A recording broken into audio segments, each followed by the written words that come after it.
Bien, pues esta es una continuidad de todos los subtemas que hemos venido viendo ya desde hace algún tiempito, relacionados justamente con el uso del tiempo, con la estructuración del tiempo. Y justamente una homilía, que no recuerdo si fue de ayer o de antier, el padre Paniagua, que es muy joven, un peruano, él muy joven, pero muy sabio, que da unas homilías de 3 minutos, pero que son extraordinariamente importantes, extraordinariamente sabias. Entonces, él decía algo que me dio base para la sesión de hoy. Él decía que cuando una persona le dedica más tiempo a su persona que a los demás, más tiempo a él que a Dios, más tiempo a él y a sus cosas, a la caridad, más tiempo a él. Y curiosamente, a pesar de que él es sacerdote, utilizó el mismo término que yo, intimidad. Entonces se vuelve una persona, lo dijo con todas sus letras, infeliz. Se vuelve una persona infeliz por la sencilla razón. Permítame, voy a silenciar al grupo.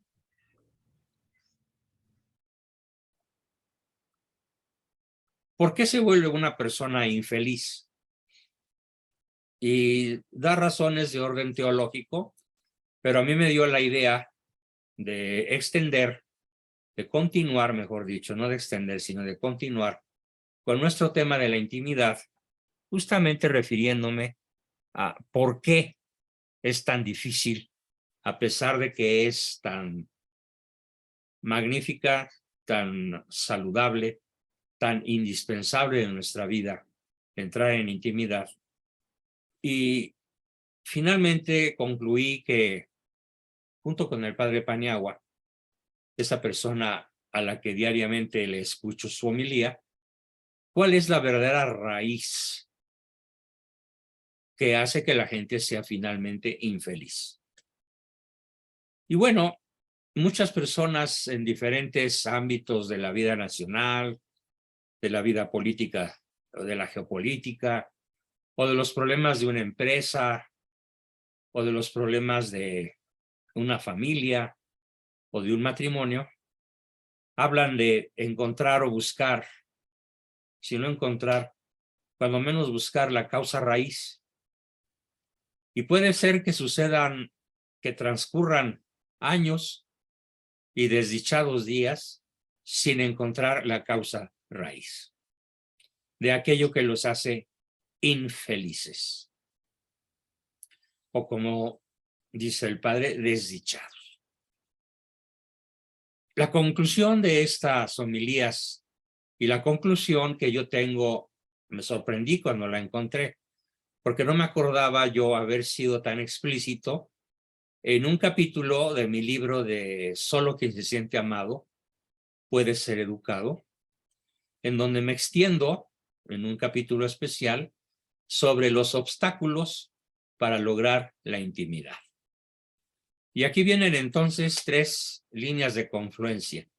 La homilía, mi propio libro que encontré, pero este tema, como lo escribí en el 2006, ya no estaba en mi mente presente, en mi memoria inmediata, y mi propia decisión de que, movido por el padre Paniagua, quisiera yo exponerles a las personas que me siguen una fuente para dejar la desdicha, la tristeza, la depresión, la infelicidad, la tragedia, el dolor.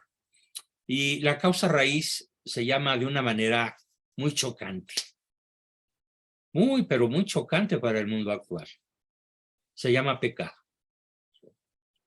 Justamente la semana pasada tuve una entrevista con una persona, pues una entrevistadora que trabaja en una estación católica que se llama Mundo Católico, que dirige una buena amiga que se llama Cecilia Valderrama. Y esta señora cuyo nombre en este momento no recuerdo, qué mal. Es una falla de memoria imperdonable, pero bueno, ya me acordaré. Me pidió que hiciéramos un programa sobre los pecados capitales y sus opositores, sobre los 7 pecados capitales y aquello que nos permite combatirlos y vencerlos. Entonces, la causa raíz de nuestras desdichas, de nuestras amarguras, de nuestras tristezas y de cualquier cosa que se le pueda parecer, definitivamente lo vamos a reducir a la palabra pecado. Ahora bien, una advertencia, es una advertencia muy importante para algún tipo de personas que desgraciadamente abundan en el planeta y que tienen lo que se llama conciencia estrecha.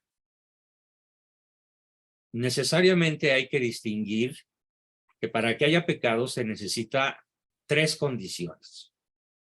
Pleno conocimiento de que la acción es malévola, de que la acción es contraria al espíritu de la ley de Dios, ya sea de los 7 pecados capitales, ya sea de los 10 mandamientos, ya sea de los mandamientos de la Santa Madre Iglesia, que muy poca gente conoce y muchos por desconocimiento o no siguen o desobedecen. El pleno conocimiento de que algo es malo, incorrecto, inadecuado, pecaminoso, malévolo, malevolente, contraindicado, y podríamos poner infinidad de adjetivos y verbos que significan prácticamente lo mismo, tiene una segunda condición para que sea pecado, y es la aceptación de las consecuencias. Plena advertencia, pleno conocimiento y plena advertencia, pleno consentimiento, aparte del conocimiento, el consentimiento de los resultados que esta acción malevolente nos pueda llevar a uno mismo y desde luego al prójimo. Pero existe una tercera, que muchos pasan por alto en lo que se llama conciencia estrecha, y se llama causa mayor o materia grave. Esto lo digo porque hay personas con una conciencia demasiado estrecha que se la pasan toda su vida sintiéndose en pecado mortal, sintiendo que ya están condenadas. Por ahí, en alguno de mis grupos, no recuerdo en cuál, hay una persona que tiene este enfoque. No, ya no tiene caso ir a misa porque estoy condenada. No, no tiene caso comulgar porque ya estoy condenada. No, no tiene caso confesarme porque ya lo que hago ya no tiene perdón de Dios. Y bueno, esto es una percepción subjetiva.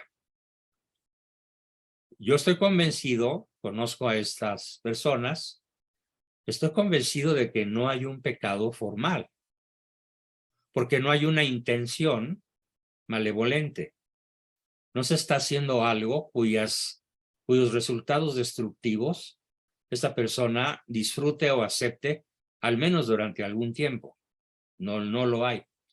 Aquí nos vamos entonces a lo que se llama conciencia estrecha. Y por el otro lado tenemos aquello que la mayoría practica, que se llama conciencia permisiva, donde ancha es Castilla y donde caben pues cualquier pecado, cualquier falta, cualquier error moral, porque pues eso ya no es pecado, eso era antes. Ahora la nueva moral ya lo permite. Sí, la nueva moral, estoy de acuerdo, la nueva moral lo permite y lo aplaude. Por ejemplo, tenemos ahorita el drama, un drama verdaderamente escandaloso que les quiero participar, y es el hecho de que el 62% de los obispos y cardenales alemanes, todavía autollamados católicos, quieren revisar la ética sexual de la Iglesia Católica por considerarla excesivamente rígida. Y por lo tanto quieren replantear la homosexualidad como una práctica que puede ser, según ellos, camino de salvación. Esto también se da muchísimo en la orden de los jesuitas. Y de hecho, el primero que planteó esto, pues es el padre James Martin, famosísimo. Y además que cobra literalmente millones de dólares al año por explicar que la homosexualidad es un don divino y es una manera de llegar al cielo. Y así lo dice literalmente. Y también consideran los obispos alemanes y el mismo James Martin que también hay que reconsiderar que la moral sexual aplicable al aborto, según la visión de la Iglesia Católica, que siempre ha considerado el aborto como un asesinato, también debe ser revisado. Así que de este otro lado tenemos las conciencias relajadas, donde cabe cualquier cosa, donde nada es pecado, donde nada es malo, donde incluso lo malo, propiamente malo, intrínsecamente malo, llega a verse incluso como obligatorio, porque por ejemplo ahora ya en Alemania misma, en el mismo ámbito que ellos se mueven, es obligatorio que los niños aprendan desde kinder la ideología de género. Y es tan obligatorio que si un papá se incomoda o se rebela ante este dictamen estatal dictatorial, pues tranquilamente le quitan al niño. Por lo tanto, ya ha habido muchos casos, cientos de casos, en donde el Estado les ha quitado a los niños la patria potestad para entregárselas al Estado, esta patria potestad. Así que entre esos dos extremos, de la conciencia estrecha y la conciencia relajada, la conciencia puntillosa y la conciencia permisiva, vamos a situarnos todos en la conciencia recta e ilustrada. ¿Qué es la conciencia recta e ilustrada? Repito un concepto que tal vez alguno de ustedes ya me haya escuchado en alguna ocasión. Y cuando yo era niño, había un amigo de la familia muy famoso en México, don Francisco Gabilondo Soler, el autor de las canciones de Grillito Cantor, ¿sí? Allá en la fuente había un chorrito, etcétera, ¿no? Y esas letras maravillosas, pues nos las aprendíamos. Y además, yo escuchaba a don Francisco Gabilondo Soler platicar con mi padre, y un día mi padre le preguntó que por qué había escogido que su grillito cantor se llamara Cricri. Y lo dijo de una manera tan convincente y tan clara que nunca se me olvidó. Dijo, Cricri significa conciencia recta ilustrada al cuadrado. O sea, 2 veces. Y yo pregunté, papi, ¿qué es eso de conciencia recta ilustrada? Y entonces me dijo, en síntesis, lo que yo ahora transmito de manera amplia y profunda hasta donde me sea posible, y es que la conciencia recta ilustrada es aquella que ya conoce lo que es malo y conoce que es malo porque es palabra de Dios, o conoce que es malo y lo concibe como malo porque va contra el orden natural, contra la ley natural y por lo tanto contra la ley divina. No se puede ir contra la ley natural sin ir contra la ley divina, porque el autor de la ley natural pues es Dios. Entonces no me vengas con cuentos de que lo que tú dices es la ley. Y aquí contradigo al bulto de Palacio, que acaba de decir hace unos días, no me vengan con el cuento de que la ley es la ley. Así lo dijo, literalmente. Bueno, entonces ya podremos imaginar todo lo que va a caber en sus decisiones, ¿no? Por eso muchas personas cercanas a él, y un par de ellas que me lo transmiten directamente, dicen que viene lo peor de lo peor del sexenio. No hagan de cuenta que no han visto nada. Viene lo peor. Y muy probablemente este día 15 de septiembre por la noche, aprovechando la infausta, terroríficamente antihistórica, ridícula e improcedente Noche del Grito, va a lanzar su proclama anunciando cosas que verdaderamente alcanzan la categoría de pecado que clama al cielo. Ustedes, bueno, todos lo vamos a ver. La conciencia recta ilustrada, entonces, tiene esa primera característica. Conciencia permanente de lo que es malo y conciencia permanente de lo que agrada a Dios, de lo que es bueno. Y lo sigue, sin cortapisas, sin ponerle patitas y manitas, como lo decimos los filósofos, captando la realidad como ella es, sin añadirle ni quitarle nada. Ah, pero qué difícil es ver así la ley de Dios. Y aquí aplica un dicho maravilloso que viene de un ilustre pagano, antes de Cristo, Julio César. Él escribió en latín, era su idioma, su lengua madre. Escribió en latín, dura lex, sed lex. ¿Sí? Dura es la ley, pero es la ley. ¿Sí? Y obviamente él no se refería a una ley que no conocía, a la ley de Dios, pero sí conocía la ley en la que se fundamenta el derecho romano. Genialmente fundamentada la ley romana en el derecho romano. Y por lo tanto, desde aquella época, el derecho romano, ¿qué creen? Defendía al nonato, defendía al no nacido y declaraba crimen, gravísimo crimen, el aborto.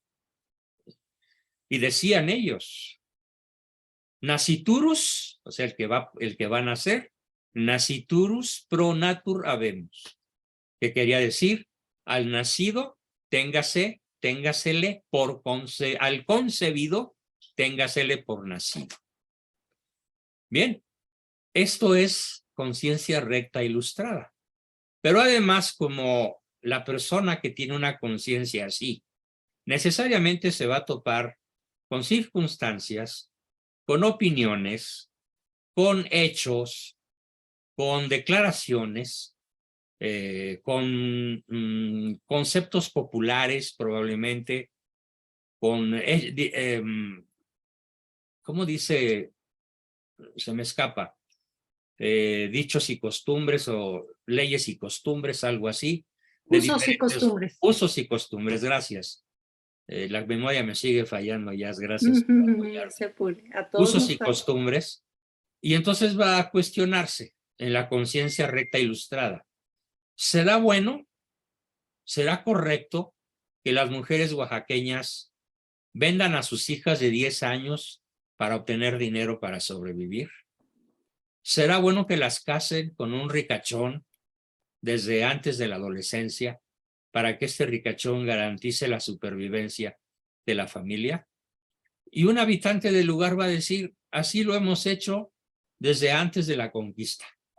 Usos y costumbres.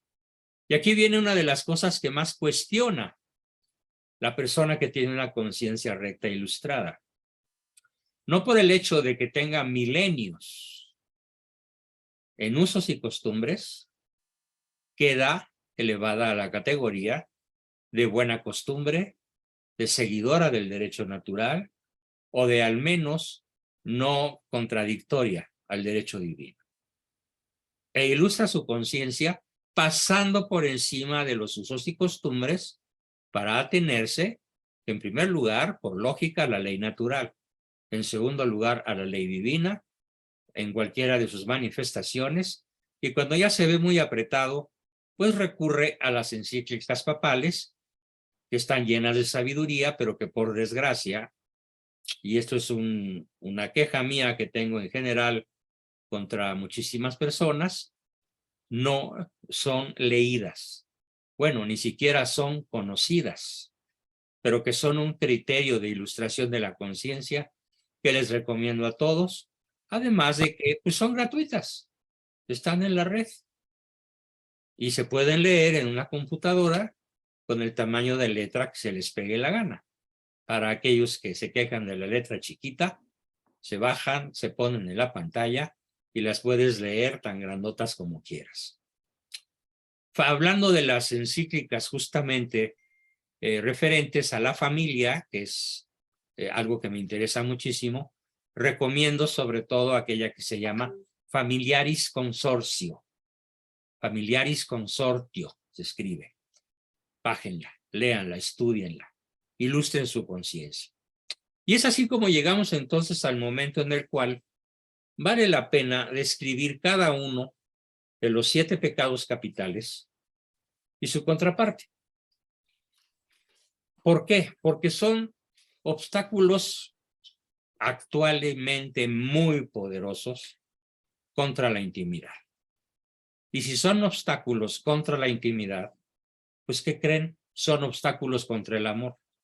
Porque si no hay intimidad, repito el concepto, si no hay intimidad, no hay conocimiento, ni mío del otro, ni del otro acerca de mí. Entonces estoy sleeping with the enemy, literalmente, durmiendo con un enemigo. Y él conmigo, porque no nos conocemos. Entonces, para que haya amor se necesita intimidad. Pero qué terrible sorpresa nos llevamos cuando vemos que en el mundo actual la pérdida de la intimidad se debe más que nunca, ya es un dato sociocultural, ya es algo abrumadoramente mayoritario. Para empezar, se basa esta falta de intimidad en la excesiva estructuración del tiempo, basándose de tal manera que la intimidad se excluye. Todas las demás formas de estructurar el tiempo quedan en primer lugar. Y allá abandonada por los rincones, temerosa de que alguien la vea, dice: yo soy la intimidad. ¿Sí? Y no menos importante es la ausencia o la pérdida de el amor por ese conjunto de faltas personales, individuales, con advertencia, consentimiento, conocimiento, consentimiento y materia grave, que los antiguos llamaron pecados capitales. Yo creo, como se lo decía a mi entrevistadora de Mundo Católico, vale la pena que recordemos, ya me acordé cómo se llama, Rosa María. Le decía yo que vale la pena que recordemos las definiciones, pero sobre todo sus consecuencias. Y desde luego, de una manera muy relevante, sus antídotos. ¿Qué podemos hacer para oponernos a sus deletéreas, a sus tóxicas consecuencias? Muchas parejas me han dicho, incluso aquí podría haber no menos de 10, que me han dicho: es que mi relación con fulana o mi relación con fulano es tóxica. Bueno, ¿y por qué decimos que una relación es tóxica?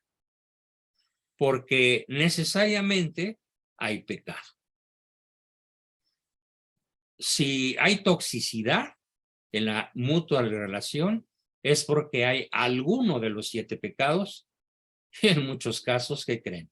Todos, o cuando menos la mayoría. Así que hagamos un examen de conciencia.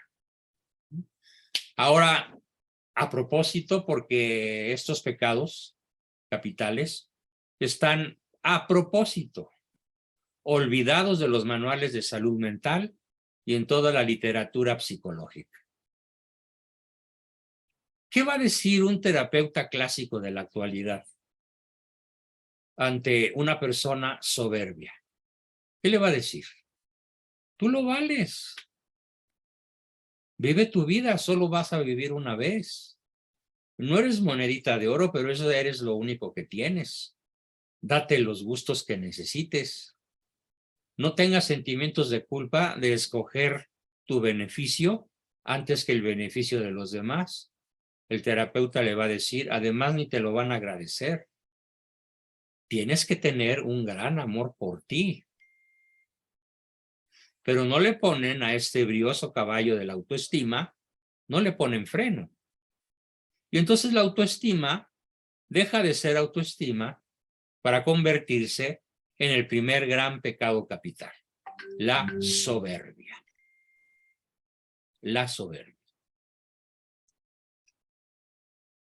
La soberbia, desde el punto de vista psicológico, también daré el punto de vista teológico y también el punto de vista filosófico, pero la soberbia, vista desde el ángulo psicológico, para empezar, es una postura paranoide. Y recuerden el significado de la palabra paranoide. La palabra paranoide la puso de moda un ángel. Ese ángel se llamaba Luzbel, que se convirtió en Lucifer, cuando dijo, ¿quién como yo? En lugar de lo que dijo Miguel, cuyo nombre significa ¿quién como Dios? Y como en toda enfermedad, pues hay niveles, ¿no? Un ejemplo, no me fracturé las costillas, pero las tengo bastante lastimadas. Hubiera podido ser un moretón superficial y de ahí hasta hubiera podido ser un desprendimiento de costillas con afectación de los pulmones y probablemente hasta de la columna vertebral. Una postura paranoide puede ser leve, pero también puede ser extremadamente grave. Y en el caso de gravedad de la postura paranoide, ya no se va a llamar paranoide, se va a llamar paranoia. Pero lo que abunda esta postura paranoide, que es verdaderamente tóxica, destructiva, desvinculatoria, desarticulante, separatista, partidaria del divorcio, porque nos hace creernos superiores a todos los demás. Y algunos hasta se creen dueños del planeta. Muchas de las decisiones que se han tomado en las grandes guerras, desde la Primera Guerra Mundial hasta la fecha, en donde incluso según el Papa Francisco, la Tercera Guerra Mundial ya empezó, y tiene mucha razón, porque estamos en plena Tercera Guerra Mundial, y las cosas se van a seguir agravando, desgraciadamente. Estas decisiones son tomadas en ese sentido. Lo mismo Vladimir Putin que Joe Biden, o el francés Macron, o el español Sánchez, o el italiano como se llame, y etcétera, etcétera, etcétera, son soberbios, porque se creen dueños del planeta, o cuando menos del metro cuadrado que gobiernan, y quisieran extenderlo, quisieran ampliarlo. No es posible imaginarse a un soberbio despojándose de sus retas, de sus recias caretas megalómanas. Hugo y Carla añaden un nombre típico en la soberbia, porque ese sí que se quiere apoderar de las mentes y de las voluntades de todos los posibles humanos que logre alcanzar, y es Bill Gates. Bien, gracias por la aportación. No es posible imaginarse que estas personas renuncien a sus metas megalómanas.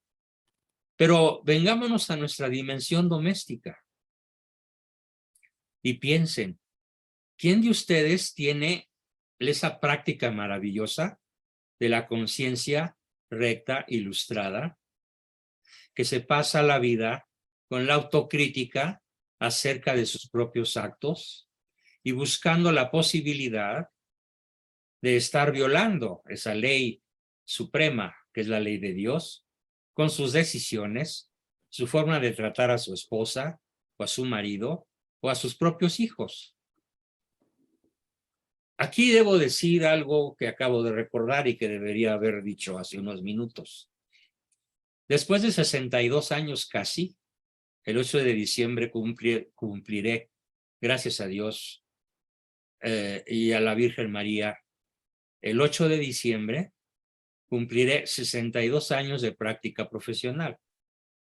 Y si ustedes me preguntaran, a ver, Juan Bosco, dinos en pocas palabras la causa raíz de todos los matrimonios desvencijados que has tratado, de todas las enfermedades mentales a las cuales te has enfrentado, de todas las neurosis que han hecho la vida imposible a quienes las rodean, de todos los psicóticos que se creen dueños del planeta o inventores del agua. ¿Cuál es la causa raíz de todo eso? Dilo en pocas palabras y yo les diré. Pues, ¿qué creen? No se los voy a decir en pocas palabras, sino en una sola. Pecado. Sí, el pecado. Ya sea el pecado personal, que al primero que afecta y destruye es a mí, o el pecado de mis padres, o el pecado de personas tan significativas en mi vida que me arrastran al pecado o me afectan destructivamente con su pecado y que no me dejan vivir en paz. Por lo cual muchas veces aconsejo, corre Lola, corre. Porque mientras vivas en pecado mortal con tu amante, seguirás fornicando y no recibirás la bendición del cielo. Oye, pero ya tengo hijos. Pues sí, pero por tener hijos vas a seguir viviendo una esclavitud, viviendo un infierno y dándoles a tus hijos el modelo de que el matrimonio es vivir como esclava. Piénsalo, porque ese es otro pecado. No es un pecado de soberbia, obviamente. Yo diría que es un pecado de codependencia, que atenta contra la libertad, contra tu libre albedrío, contra tu salud mental, y entonces de manera indirecta estás destruyendo el mandamiento de no matarás, que incluye el no te suicidarás, porque lo que estás haciendo equivale a un suicidio organizado. Entonces, regresándonos al primer gran pecado, la soberbia, ¿cómo la podemos distinguir? Hagamos nuestra autocrítica. La persona soberbia nunca pide perdón. O cuando pide perdón lo hace de modo ritual. Ay, sí, perdóname. Bueno, ya te lo dije, perdóname. ¿Qué quieres? Y luego cuando la persona todavía ofendida, porque es natural que se siga sintiendo ofendida, le dice, pero es que no siento que me hayas pedido perdón verdaderamente. No te siento humilde. Bueno, pues ¿qué? Te lo digo por segunda o tercera vez. Perdóname, ya, olvídalo. Ya te pedí perdón. Ese es un soberbio de colección. Porque no se quiere dar cuenta de un principio fundamental cuando se ha ofendido a alguien. Y así como cuando a Cristo le preguntan, Maestro, ¿tenemos que perdonar 70 veces 7? Perdón, los judíos preguntan, ¿tenemos que perdonar hasta 7 veces? ¿Y qué contesta Cristo? No hasta 7 veces, hasta 70 veces 7. Que no son 490, son todas, es siempre. Por lo tanto, vamos a voltear las cosas. ¿Cuántas veces te toca pedir perdón? No solamente perdonar. ¿Cuántas veces te toca pedir perdón por una ofensa grave a tu esposa, por ejemplo? A tu marido, por ejemplo. Tal vez a tus hijos o a tus padres. Vamos a voltear la respuesta de Cristo desde un punto de vista lógico. Te toca pedir perdón 70 veces 7, primer criterio. O bien, hasta que la persona a la que ofendiste te dé acuse de recibo de haber logrado perdonarte. Lo digo por experiencia personal. En alguna ocasión, hace muchos años, yo hice con mi esposa un pacto. se llamó el Pacto de Mazatlán. ¿Por qué lo llamé así? Porque fue en el puerto de Mazatlán, metidos los dos en las tibias aguas del Pacífico mexicano en la parte norte, un día de verano, donde no había oleaje y podíamos disfrutar de la quietud y de la maravillosa temperatura del agua y de un vientecito ligero pero fresco. Y allí hicimos, yo le ofrecí el Pacto de Mazatlán, que consistió en ¿qué? Consistió en decirle, mira mi amor, si alguna vez en el futuro tú te sientes afectada por alguna falta mía del pasado, te prometo, a escala de juramento, que te preguntaré, ¿te estás acordando de algo que yo hice hace tiempo? Y si tú te acuerdas de eso que yo hice hace tiempo, que crees haberme perdonado, de lo cual yo te pedí perdón, de todo corazón, pero que ahorita de alguna forma se atraviesa entre tú y yo, recuérdamelo. ¿Pero cómo? ¿Y qué significa que te lo recuerde? Sí, dime. Me está afectando a que el recuerdo de aquella situación, de aquella falta que tú cometiste, y perdóname que te lo diga, pero se me regresó a la memoria y me pone de malas. Muy bien. Entonces, en esos momentos, a mí me toca no decirte, pero si ya te pedí perdón. A mí me toca decirte nuevamente las palabras necesarias para que tú sientas, para que tú captes la sinceridad de mi contrición. Ese fue el Pacto de Mazatlán. Bueno, ha resultado maravilloso. Ella no ha abusado de ese pacto, ha sido muy noble, pero ha funcionado cuando ha sido necesario. Ella también lo ofreció de alguna forma, aunque debo reconocer que por muchas razones, aquí el malo de la película más he sido yo que ella, por mis equivocaciones, sobre todo de cuando era mucho más joven. Pero el que no reconoce a escala profunda, empática, sincera, leal, afectiva, amorosa, cálida, el tamaño de su culpa, es un paranoide. No hay humildad. No hay ganas de reparar. No hay deseo de revincular la relación que uno muchas veces rompe precisamente por su soberbia. Así que en la medida de lo que cada quien pueda y le convenga, hagan un pacto. El pacto de Bondojito, el pacto de Tepatitlán, el pacto de Guadalupe o el pacto de California, como le quieran poner. Pero recuerden la esencia. ¿Cuántas veces nos toca pedir perdón? Si le preguntamos a Cristo, nos va a decir, no 7, 70 veces 7. Así que esos que piden perdón 2 o 3 veces y como un acto ritual, desgraciadamente califican dentro del gravísimo y principalísimo pecado de la soberbia. Ahora, la soberbia pues es el pecado que es la mamá, la fuente de todos los demás, de los otros 6 pecados capitales, porque la soberbia los genera, la soberbia los arropa, la soberbia los engendra de alguna manera. Así que, ¿cuál es el antídoto para la soberbia? Pues la humildad. La humildad. Palabra que viene de humus, que significa tierra. La tierra es el humus es la tierra.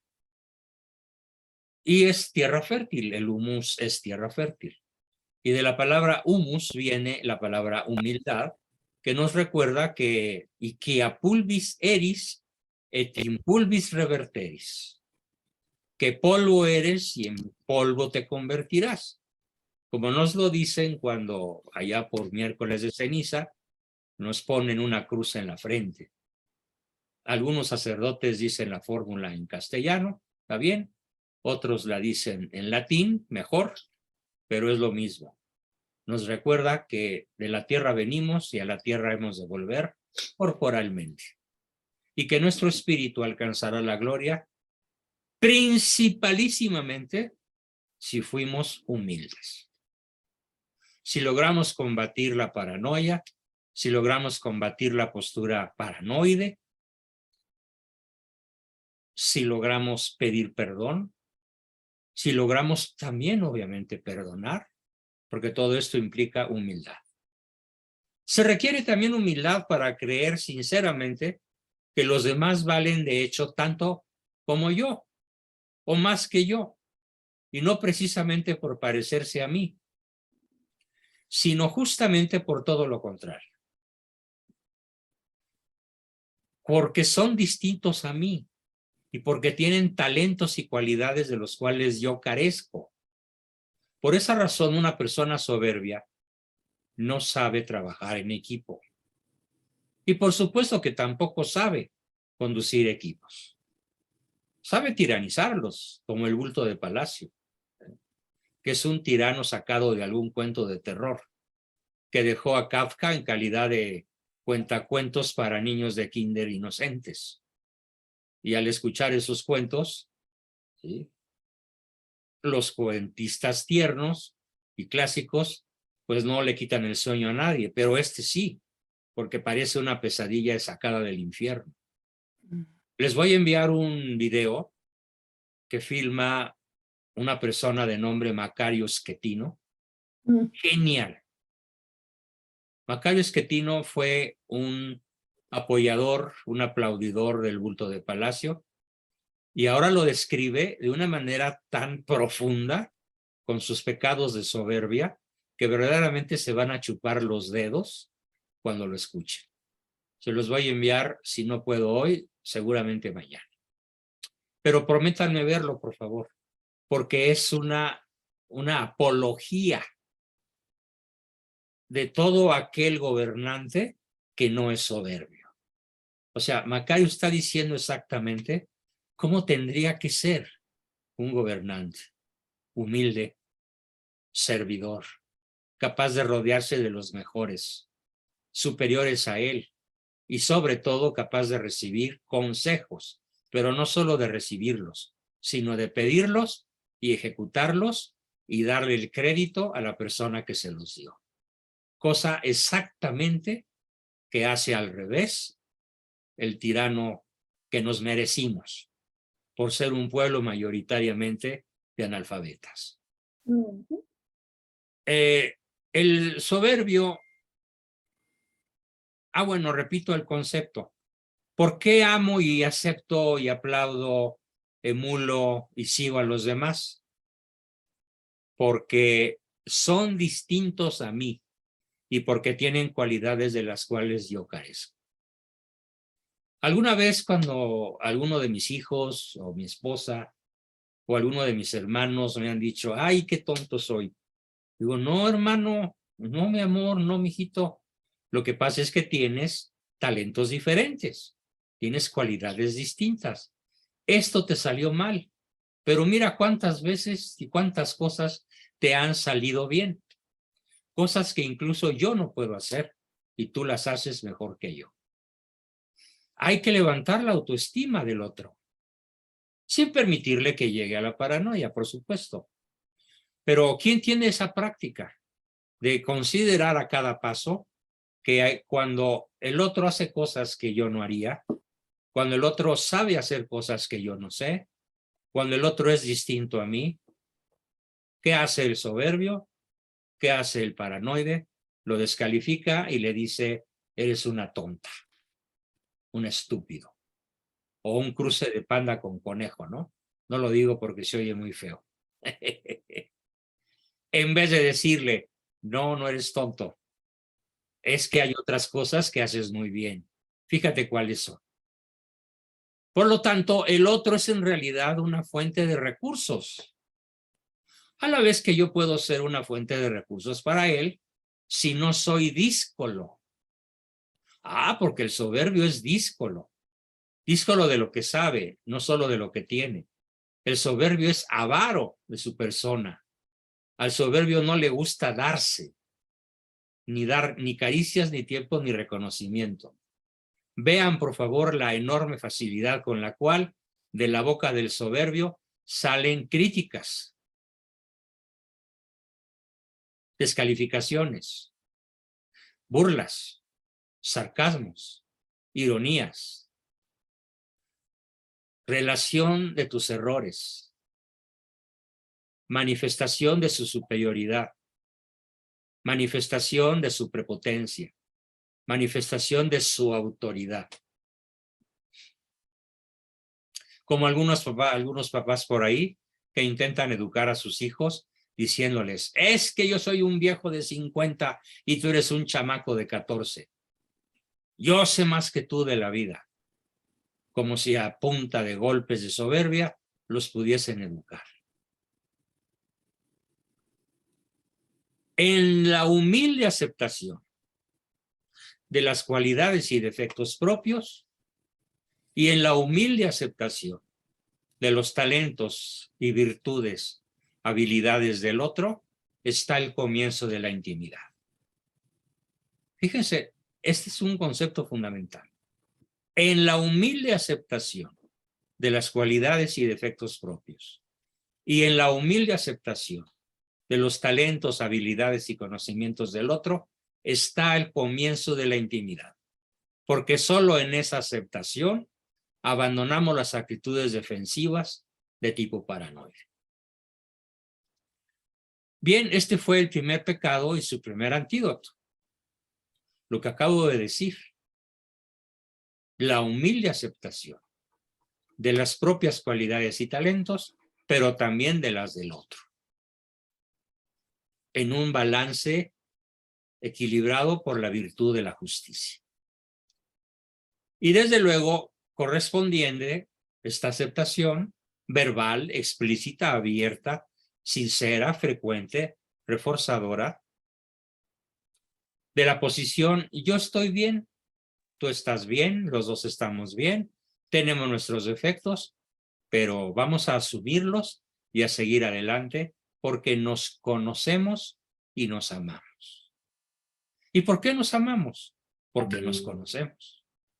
Y porque es imposible no amar a quien verdaderamente se conoce. Nos alcanzan unos minutos para comenzar el siguiente pecado. Están en orden, según Santo Tomás. Cada uno va como en una cadena de autodestrucción, una cadena destructiva para uno mismo y para los demás. Y Santo Tomás nos dice que el pecado concomitante, inmediatamente a continuación de la soberbia, es la avaricia. Actitud vital que corta de cuajo la posibilidad de dar y recibir cualquier cosa, sobre todo caricias, tiempo y reconocimiento. El avaro niega no solamente su dinero y sus bienes, sino que todo él se niega a los demás. La avaricia es posiblemente uno de los vicios personales que más infelicidad provoca en quien la sufre. En cambio, cabe esperar que el ser humano, poseedor y practicante de la largueza, de la generosidad, no solo en la donación de sus bienes, sino en la donación del sí mismo, sea el que con más facilidad pueda entrar en la intimidad. Muchas personas no conocen el significado filosófico de la palabra largueza. Digamos que Dios recompensa con largueza a quienes lo siguen. El que ama recompensa con largueza al que ama. ¿Y qué es la largueza? Bueno, para que lo puedan visualizar gráficamente, la largueza se podría equiparar a un chorizo que no conoce el final y que por lo tanto la persona que se alimenta Oye, no. Por favor. que la persona que se alimenta de él nunca le va a faltar el alimento, pero que no solamente está hecho de carne de puerco, sino que es de nutrientes que él necesita de diferentes tipos, porque hay alguien que se los da con largueza. Es decir, la definición de largueza sería una virtud que nos permite dar sin interrupción y sin conocer el final. Es la largueza. Es una generosidad que no cesa, una generosidad continua que es una forma de vivir. Imaginen el tipo de vinculación que logra una persona dueña de la virtud de la largueza. E imaginen, por el contrario, el brutal aislamiento en el cual va a estar el avaro de sí mismo, el que no da su tiempo, aquel de cuya boca no salen reconocimientos, de cuyas manos no salen caricias, ¿sí? Que parece blindado y no permite que se le acerquen. Y cuando uno se le acerca, inmediatamente el paranoide piensa, ¿qué me vas a pedir? Y te rechaza, bien sea con su lenguaje corporal o con un lenguaje verbal, que puede ser incluso hasta soez, ofensivo y agresivo. ¿Por qué? Porque es avaro de su tiempo, avaro de sí mismo, díscolo, ¿sí? Envidioso. Vamos a hacer conciencia de si alguno de nosotros puede ser descrito dentro de esta terrible realidad de la avaricia, que es hoy probablemente uno de los criterios que más rigen el mundo moderno. ¿Y por qué lo digo? Bueno, me voy a referir a un grupo humano en el cual estoy absolutamente seguro que ninguno de ustedes califica. Y es el mundo del capital, del que tiene capital. Hay tres criterios de operatividad en el mundo actual para el que tiene capital, aunque sea poquito. Y no se diga el que tiene muchito, y no se diga el que tiene parte del 95% de la riqueza de la tierra. Y aquí ya estoy hablando de los Rothschild, que fueron los que crearon la dinastía a la cual perteneció la reina Isabel de Inglaterra. Sin el oro de los Rothschild, los ingleses no hubieran podido vencer a España y apoderarse prácticamente del planeta entero. Bueno, pues este triple criterio, ¿cuál es? Te presto a corto plazo. Con la máxima ganancia. Y 3, con el mínimo riesgo. No hay el concepto de largueza, no hay el concepto de generosidad, no hay el concepto de crédito a la palabra, no hay el concepto de te doy a fondo perdido, te apoyo por practicar la principal obra que nos encargó Cristo practicar. ¿Cuál sería entonces un criterio que se oponga a la avaricia? El plazo que necesites, con una ganancia justa, no usuraria, que no te haga víctima de la deuda de por vida, como de hecho lo es el deudor de un banco, es prácticamente deudor de por vida, considerando que el interés que, por ejemplo, se paga con una tarjeta de crédito es el 78% anual, casi el 100%. Entonces, el plazo que necesites, y sé que es un riesgo, pero estoy dispuesto a correrlo por hacerte el bien. ¿Quién haría esto? ¿Quién hizo esto? Bueno, pues es un rasgo histórico de cómo prestaba la corona española a los indios durante los 300 años del virreinato español en México. el plazo que necesites, sin réditos. Yo te presto un real, tú me devuelves un real, ¿sí? Pero en ese lapso el indígena podía duplicar su cosecha o triplicarla y quedarse con las ganancias porque su prestamista no era un usurero. Podemos decir que la avaricia reina en la tierra, la largueza y la generosidad han desaparecido.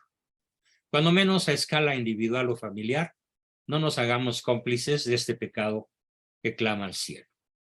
Pues gracias, muchísimas gracias por su participación, por su presencia, y como siempre nos toca ahora pasar al momento en el cual, aunque no me siento del todo bien y fui teniendo que calentar la voz y conectar las neuronas después de algunos errores iniciales, entremos como siempre a nuestra sesión de preguntas, comentarios, aportaciones y demás.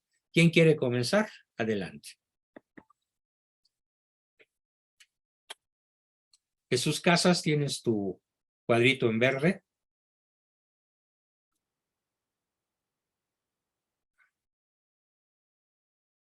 Me dice Gustavo B. Pérez, prometido que veré el video de Macario Esquetino y me saboreo el relato referente al bulto de Palacio. Qué bueno, magnífico. Bueno, espero que todos se lo saboreen. Adelante, Jazz, por favor. Sí, gracias, doctor. Buenas noches. Saludos, compañeros, a todos. Qué gusto estar compartiendo esta charla de usted, doctor. Bueno, yo aquí sí tengo yo un poquito de pregunta para usted. Me pareció hermosísimo el compartimento que usted nos hizo. Como que hay mucho ruido de unos niños, ¿verdad? Si quiere silenciar el grupo, doctor. No escuché ruido, pero ahí va. Ahí va. Gracias, doctor. Enciende tu micrófono. Enciende. Gracias, sí. Me pareció hermosísimo como usted nos ha dicho dentro de su matrimonio, como ustedes han ido haciendo algunos convenios, y ese del el pactado Mazatlán me pareció encantador. Lo que yo en mi trabajo, bueno, usted y nuestros compañeros que ya me conocen un poco más saben que yo trabajo mucho también en la salud emocional. Y yo a veces creo que cuando pedimos perdón por algo y nuestra pareja, nuestro hijo, nuestro hermano, nuestro compañero nos da el perdón, es maravilloso, ¿no? Y a lo mejor 2 o 3 veces más que lo vuelve a recordar.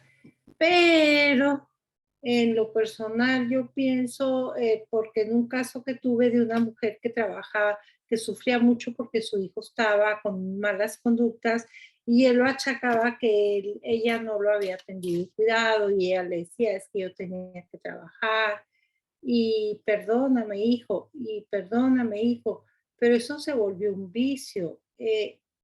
No quiero decir que es el caso de ustedes. A lo que voy y quiero compartir es que hay que tener un límite. Es maravilloso que tengamos entre parejas o entre padres e hijos una clave o una palabra que nos haga saber cuando estamos sintiéndonos mal por algo, pero creo yo, o sea, doctor, sáqueme del error, por favor. Cuando ya perdonamos algo, está bien hablarlo 1 o 3 veces, y si ya nuestra pareja o nuestro hijo o nuestro hermano o nuestra mamá o nuestro papá aceptó el perdón, en lo personal creo que hay que como que dejarlo ir. A ver, no sé. Eso lo dije. Claro. Dije que se necesitan 2 condiciones. Una, hasta que el otro lo necesite. Y hasta que el otro lo necesite, es a lo que te estás refiriendo. Exacto, gracias, doctor. Yo estaba ahí un poco confundida, por eso le dije, sáqueme del error. 2 cosas, y a lo mejor no te fijaste muy bien en la primera. Y la primera Correcto. es, el criterio para pedir perdón es hasta que el otro lo necesite. ¿Y qué tal si el otro lo necesita solo una vez? Exacto. O dos o tres. Pero fíjate que me he topado con circunstancias, con casos muy difíciles de manejar, en donde hay personas que, por ejemplo, fueron abusadas de niñas Ajá. en su niñez, hombres y mujeres, y no recuerdan el hecho en sí porque la mente los borró en un proceso defensivo que se llama negación. Y hay que reconocer que este término pues lo acuñó Freud. No, perdón, su hija Ana Freud. Sí. Y es valiosísima la Y aportación. sucede, Y sucede. Sí. sucede. Entonces sucede en la vida real que hay personas que aunque te digan que ya te perdonaron, hay cosas que disparan ese macabro recuerdo que vivieron a los 3, 4, 5 años. Y entonces una situación actual, un hecho actual, una palabra actual, no dispara el rencor de algo actual o de algo reciente. Dispara el rencor y la impotencia primigenias de hace décadas. Retrocede, retrocede, sí. Sí. A eso me refiero cuando hay que pedir perdón 70 veces 7. Frente a estos Sí. frente a estos casos en donde uno capta que algo está herido por dentro en la estructura de la persona. Sí, doctor, yo aquí en este caso a veces invito a las personas a que digan, lamento tanto haberte lastimado con mis acciones, Claro, claro. porque ya repetir la palabra perdón como que se vuelve como Sí, no, además que... hay el idioma castellano, es riquísimo en expresiones. No, pero aparte la palabra perdón a veces como que se desgasta y se vuelve Sí, se como que ya desgasta. tóxica, tóxica. Y Claro, entonces claro, hay que ya cuando le buscar la dices, forma creativa de lamento, decirlo. Sí, claro. lamento La haber forma creativa, claro. en que esto que yo hice te haya lastimado tanto, pero te amo tanto. Hay ocasiones en donde yo lo he comprobado que bajar la vista, adoptar un lenguaje corporal humilde, no Claro. engañarse, es suficiente. Hay situaciones así. Sí, dos cosas, doctor, quiero agregar aquí. Entre lo que usted nos ha aportado ahorita del lenguaje corporal, a veces es importante mirar a los ojos a la persona cuando le estás diciendo perdóname o lo lamento Claro. y al mismo tiempo, como usted dice, hace una Una genuflexión, señal digamos, física. física, y hasta con la mirada. Yo creo que es valiosísimo, valiosísimo, de Profundamente, verdad aunque no que digas nada incluso. exacto, sí, estoy de acuerdo con usted, pero gracias, doctor, porque sí, yo estaba ahí un poquito No, creo que ya te confundida. quedó claro que sí lo había dicho ya. Sí, sí. Bien. Y sí, creo que tenía otra pregunta, pero ya se me olvidó. Pero gracias. Gracias a ti, Jazz. Gracias. Muchas gracias. Si te acuerdas, vuelves a levantar la mano. Ahorita quita tu manita para ver si es Gracias, otra doctor. participación. Adelante, Sí, Jorge sí. Alberto. Sí, sí hay veces que en parte de nuestra vida hay momentos en el que cuando pides el perdón sientes hasta que se te quita una losa de encima, ¿no? Simplemente por el pedir el perdón, indiferentemente de que te lo den o no, ¿no? Pero si te lo dan, pues No mayormente, ¿no? indiferentemente, indistintamente. Tan indistintamente. Sí, de que te lo den o no. Si te lo dan, pues es mucho mayor la ligereza, pero sí, sí hay momentos en el que sí, en el momento que lo estás pidiendo, sientes que ya se te quita una gran losa de encima. Y también, pues, hay veces que inclusive, como comentas, no es necesario el pedir perdón, sino simplemente el silencio y la actitud humilde de decir, pues sí, definitivamente reconozco mi error, pero y y no es necesario ni siquiera decirlo tácitamente, sino solamente con el silencio Claro, y el acto de humildad es más que suficiente, ¿no? bien. Pues muy bien, muy valioso tu comentario. Oliva, por favor. Sí, profesor, solamente allí yo siempre he pensado en ese perdón del Papa Juan Pablo II que le dio a la persona que intentó matarlo. Sí. Él se lo dio, pero ¿será que yo nunca he escuchado que él se arrepintió?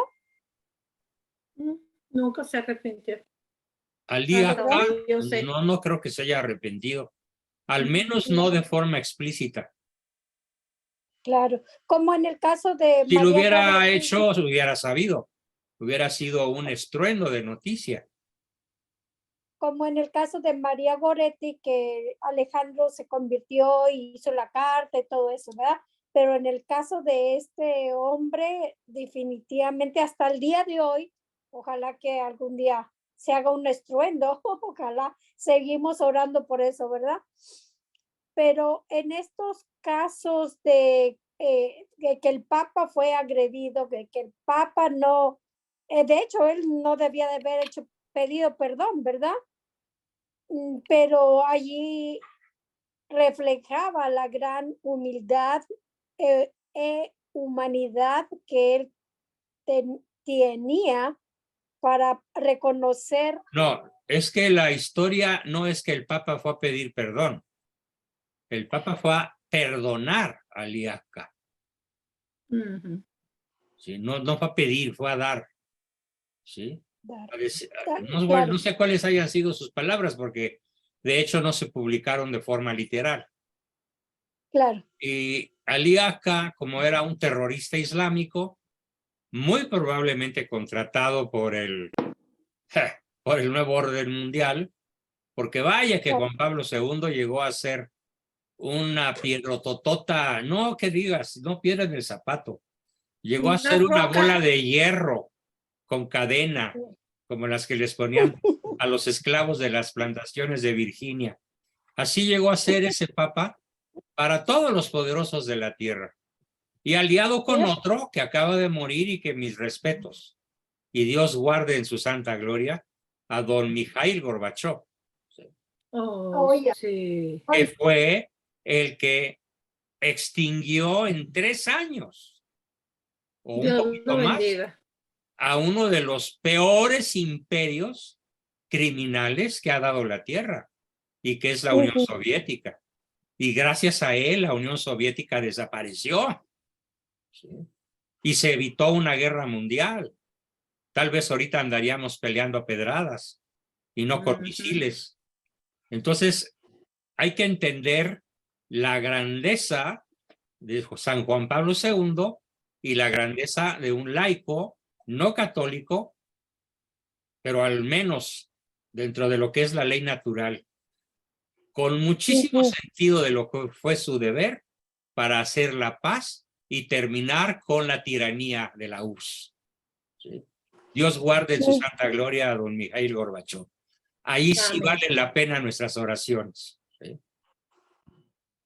Sí, porque yo me doy cuenta, profesor, el dar perdón y pedir perdón, pues son dos frases diferentes, ¿verdad?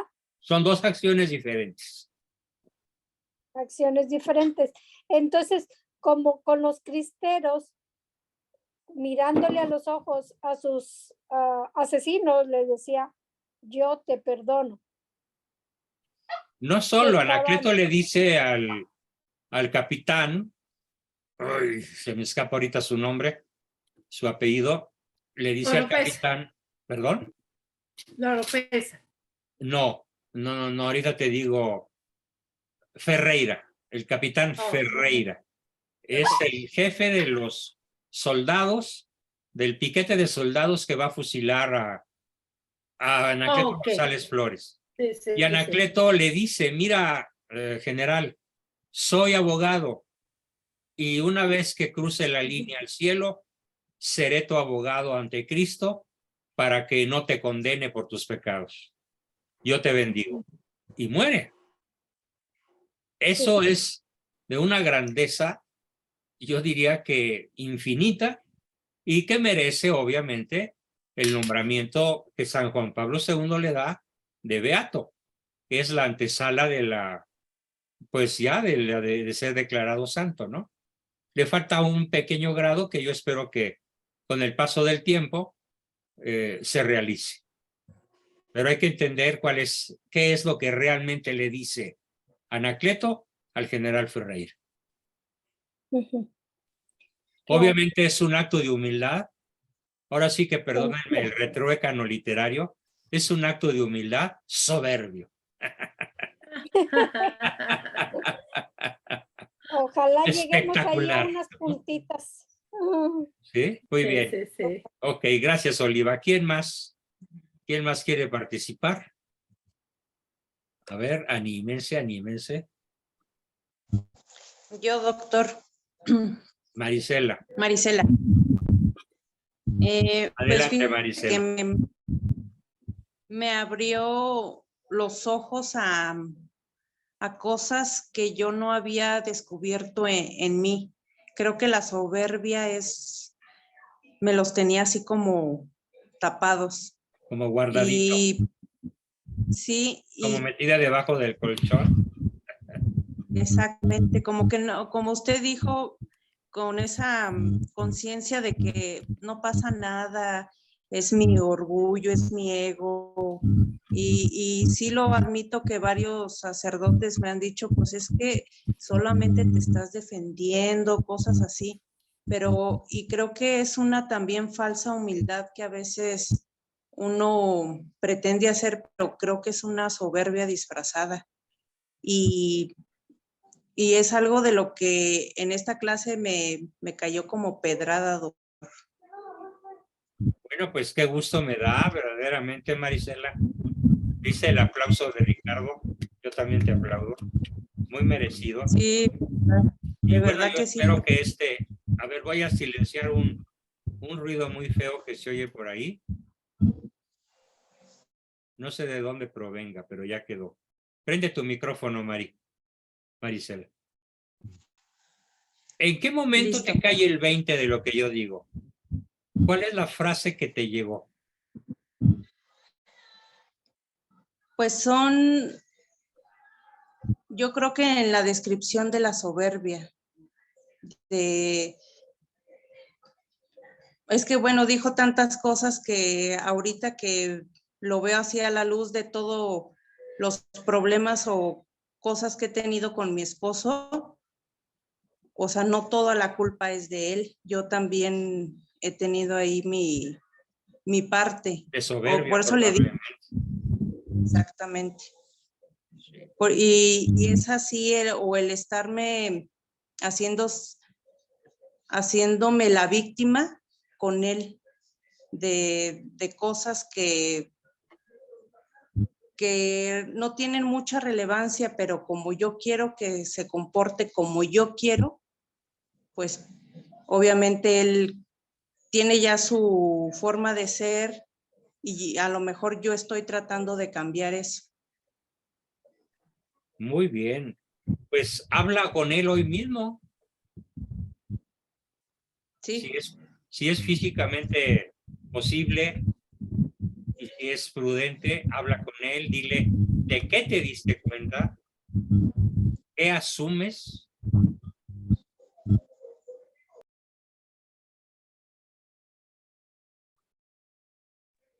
Ok, doctor. Y otra cosa del perdón, cuando el perdón, o sea, cuando una conducta que no nos gusta de otra persona es reiterada y pide perdón y nosotros pues la damos de corazón y todo sigue como si nada, pero vuelve otra vez y otra vez, incluso ya hasta como cínicamente, yo aquí pues sí entiendo la frase de Jesús, 70 veces 7, pero hay veces en que también hay que poner límites ahí, ¿no, doctor? Estoy de acuerdo. Pero ¿cuál es el criterio? El criterio cristiano es que no puedes permitir que tu dignidad sea pisoteada. Cuando el cinismo del otro llega a ese extremo, tienes derecho a lo que en teología católica se llama legítima defensa. Esto no te lo voy a permitir. Y si tú lo vuelves a hacer, habrá consecuencias. Y las consecuencias no tienen que ser desproporcionadas a la acción, sino correlativas, justas, equilibradas, pero tienes derecho a aplicarlas. Ok. Sin embargo, hay que analizar muy bien para no cometer el pecado de soberbia, donde puede haber una acción de humildad o puede haber una acción inteligente, la cual consiste, ¿sabes qué, Mari? El ruido sale de ti. Ay, Esa, a ver, permítame. prende tu micrófono. Maricel, prende tu micrófono, a ver si ya. Ya. No, sigue, pero quién sabe qué sea. Bueno, No sabría decir. diablitos de la red. Entonces, analízalo y si procede, habla con él, con tu esposo, y asume lo que tú puedas corregir, sin esperar a que lo haga. Es que Ok, doctor. el ceder, es un principio que yo siempre he defendido, como una muestra de humildad. Este principio dice, es más importante conservar el vínculo que tener la razón.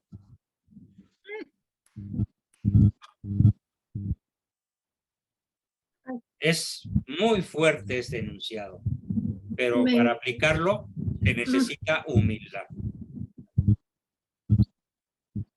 Mucha, Perdón. doctor. Me emociono mucho cuando luego escuchar esto. ¿Sí? Es más importante preservar el vínculo que tener razón. Así es. Yo me acuerdo muy bien cuando conocí a mi suegro, hace muchas décadas, él ya murió, y yo era muy chavo. Nos encantaba sentarnos a jugar ajedrez. Y pensando yo en esta frase que yo mismo había diseñado, sucedía con alguna frecuencia que me decía, no, ya tocaste la pieza, muévela. Sí, suegro, la movía. Y me mataba. Sí. Perdía el juego, pero conservaba el vínculo. Y yo sabía en el fondo de mí mismo que era falso que yo hubiera tocado la pieza. Había pasado la mano cerca. Estaba a punto de agarrarla, pero no la había tocado. ¿Sí? Y yo prefería conservar o ganar más bien, porque era una época de conquista. O, no, espérame, me vas a dar mate, pero no se vale. No se vale. No, Juan Bosco, no abuses. A ver, suegrito, regreso la jugada. Prefería no darle el mate, pero conservar el vínculo.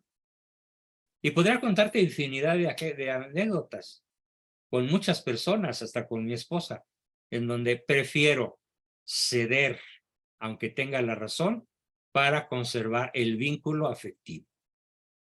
Porque el amor es un valor superior a la verdad. Incluso Pues desde un punto de vista teológico y no se diga filosófico. Bueno, doctor, pues creo que me quedo con esta frase porque es la que voy a aplicar. Magnífico.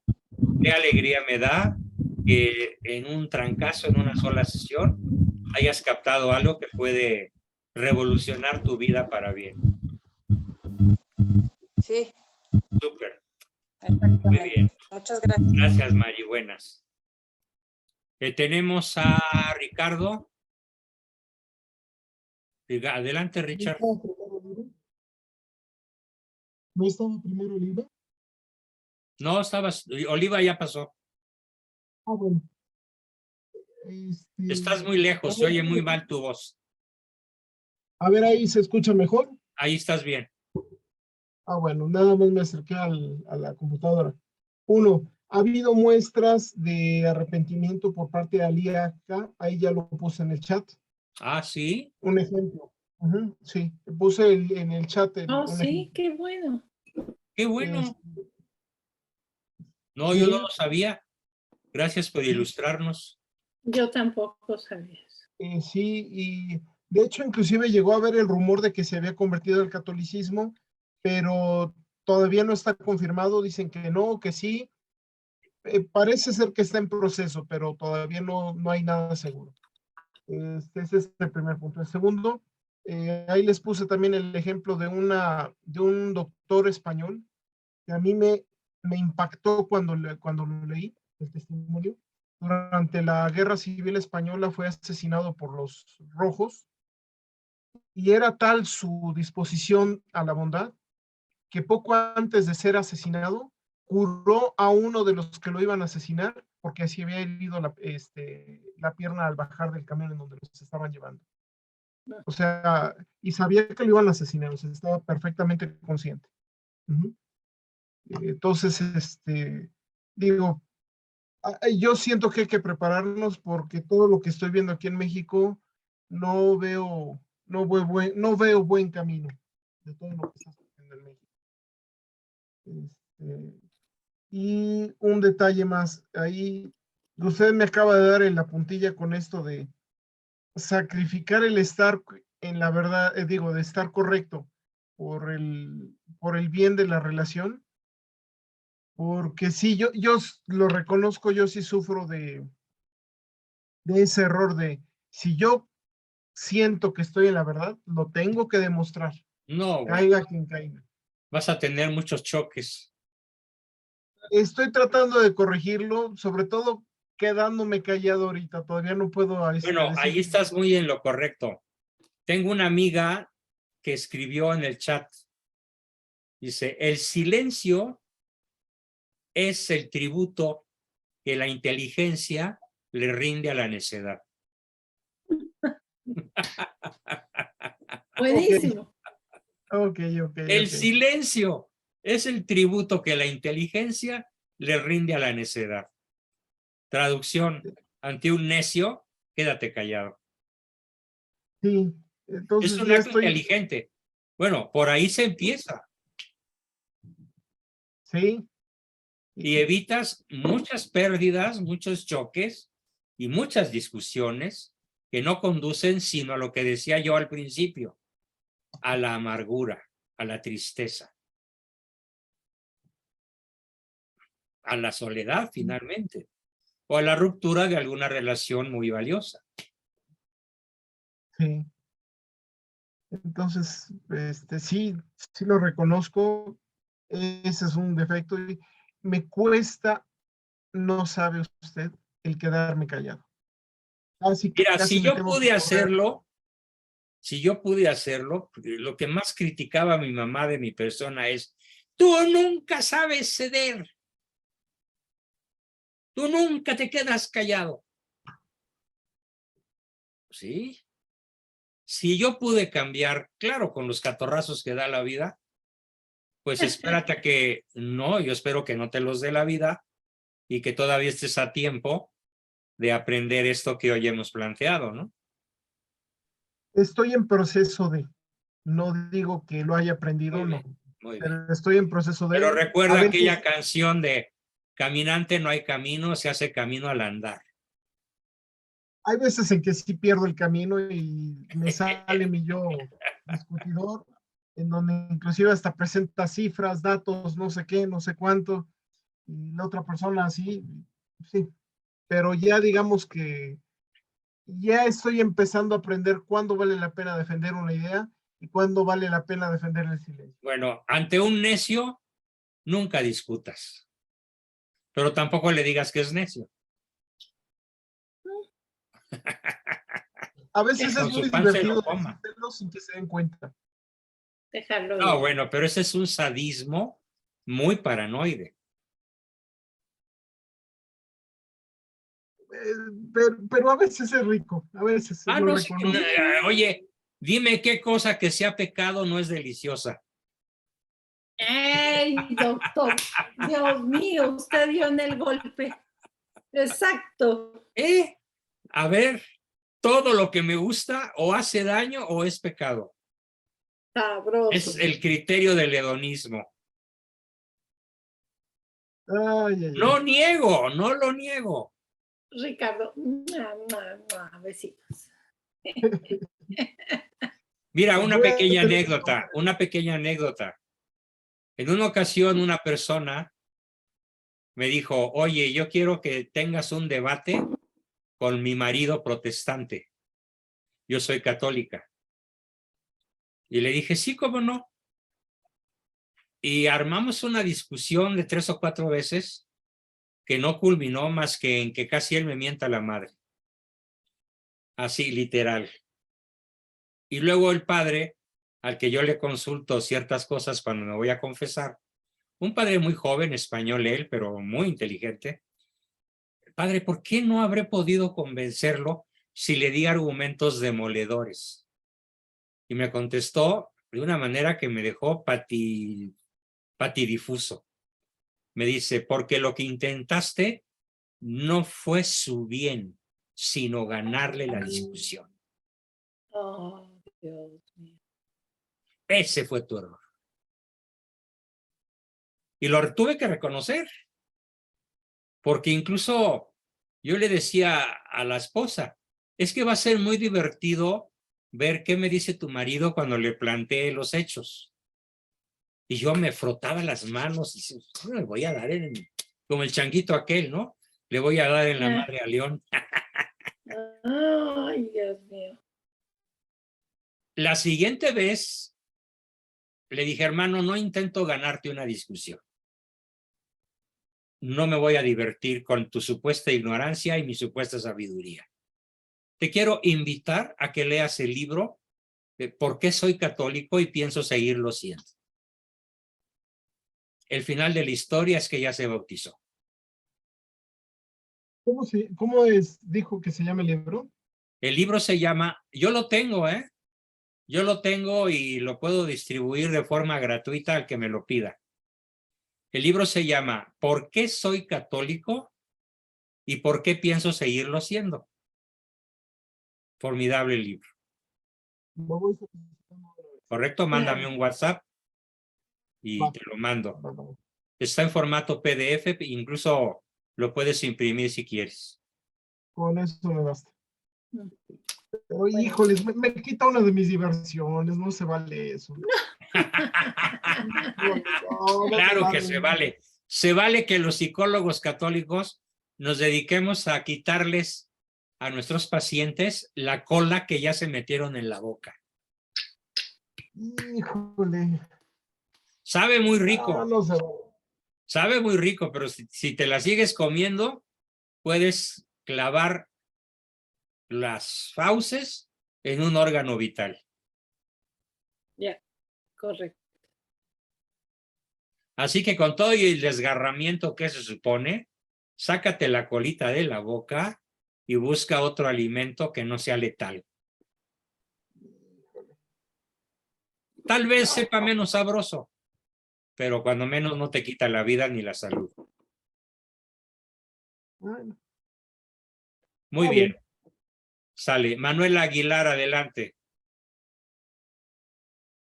Saludos a Colombia. Hola. Noches, saludos, yo estoy sin cámara hoy. Juan, Muy muchas bien. gracias por este tema. Yo reconozco que este rasgo de la soberbia es sobre todo, como nos compartía la compañera, esto de siempre ver la ofensa del otro, el quizás hacerse la víctima, pero no reconocer la parte propia. Y me pasó mucho con mi mamá en estar viendo siempre la ofensa o el rechazo o el ataque permanente, pero gracias a al Espíritu Santo, digo yo, al Señor, fui consciente de, bueno, si ella me está hiriendo tanto es porque de mi parte también ha habido ofensas, ¿cierto? Pasa mucho como en estas relaciones más cercanas que es que hay de parte y parte. Entonces, la única manera de poderme acercar a ella fue, pues no tanto como decirle, mamá, yo te perdono, sino fue como comenzar por pedir perdón por mis faltas, pues como Claro. comenzar pues porque llegar a una persona y decirle yo te perdono y pues como que eso no entra muchas veces, pero les comparto que me funcionó mucho el hablar de mi parte, pero ya después en una segunda instancia también decirle de buena manera, mira, pero me afecta esto que tú me dices y me hace daño y pues como llegar a esa intimidad de yo reconozco mi parte, pero también lo que tú haces me afecta. Y a partir de ese momento fue pues se ha sanado la relación impresionante, pero Magnífico, fue Manuela, qué gusto. partiendo de bajarme de mi soberbia, de creer que es que solo me atacan, pero que yo no hago nada. Y es como esa oración de San Francisco que dice, perdonando es como tú nos perdonas, pues como hacerlo más de cara a Dios, más que de cara a los hombres, Muy bien, para Manuela, recibir el perdón de me Él. encanta. Felicidades por esa aportación. Nos queda poquito tiempo, ya estoy dando las últimas. El dolor de las costillas me está ganando, pero a ver, quiero escuchar a Antonio Casimiro y luego a Osvaldo.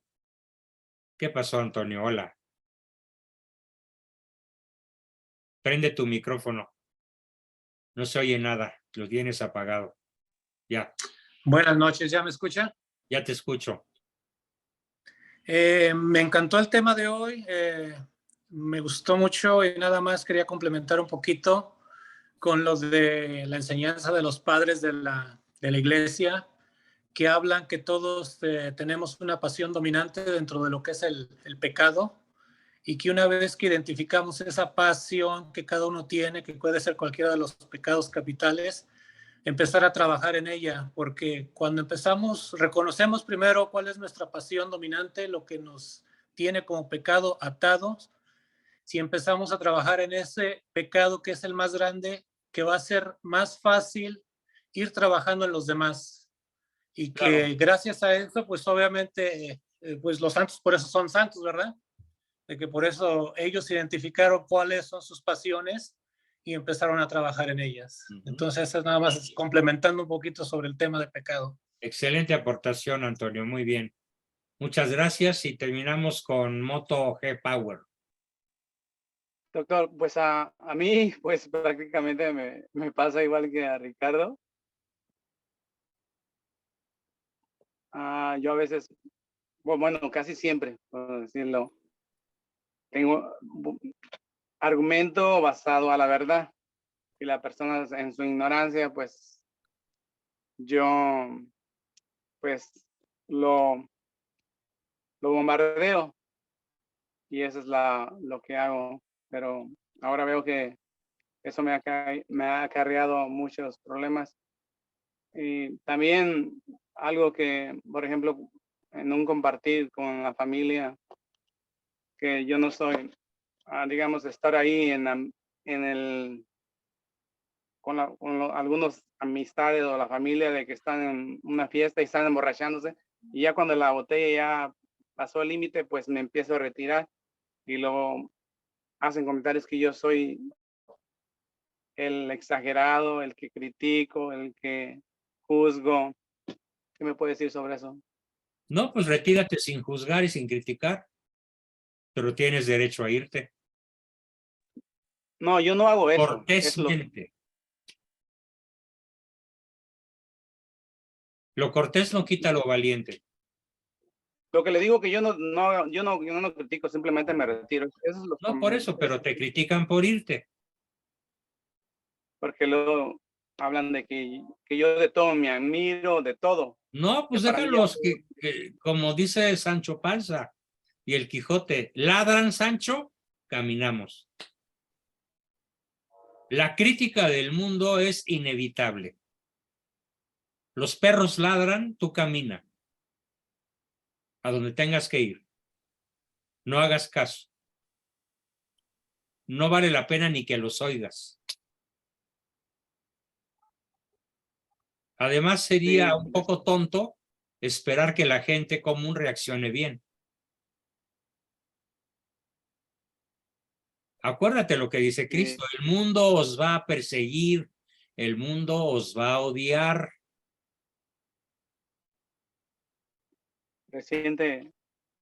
Le menciono algo que recientemente alguien me mencionó, que hasta eres un demonio, me dijo.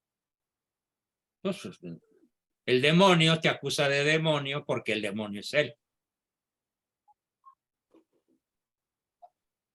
Tú tranquilo, Osvaldo. Sigue como vas bien.